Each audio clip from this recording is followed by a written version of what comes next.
নমস্কার বন্ধুরা, ইয়োর বাম গার্ডেনের আরও একটি ভিডিওতে তোমাদের স্বাগত। তো আজকে বেসিক্যালি আমরা লোটাস বা পদ্মফুল গাছ কীভাবে বাড়িতে গামলায় সহজেই করা যায় সে বিষয়ে আলোচনা করব। তো এখানে প্রথমেই বলে রাখা ভালো, গাছটির টিউবার বা কন্দ থেকে তৈরি, বীজ থেকে গাছ তৈরি করলে সেক্ষেত্রে ফুল আসতে তোমাদের মোটামুটি 1 থেকে 1.5 বছর সময় লেগে যাবে। সেক্ষেত্রে টিউবার ব্যবহার করলে 30 থেকে 45 দিনের মধ্যে ফুল পাওয়া সম্ভব। তোমরা দেখতেই পাচ্ছ গাছে কত সুন্দর একটা ফুল ফুটে আছে।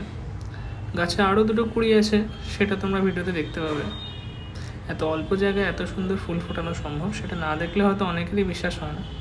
যাই হোক না কেন, ফুল ঝরে যাওয়ার পর তোমরা ফুলের ডাঁটিটিকে গাছ থেকে কেটে আলাদা করে দেবে, তাহলে নতুন ফুল গাছ ফোটাতে আরও স্বাচ্ছন্দ্য বোধ করবে।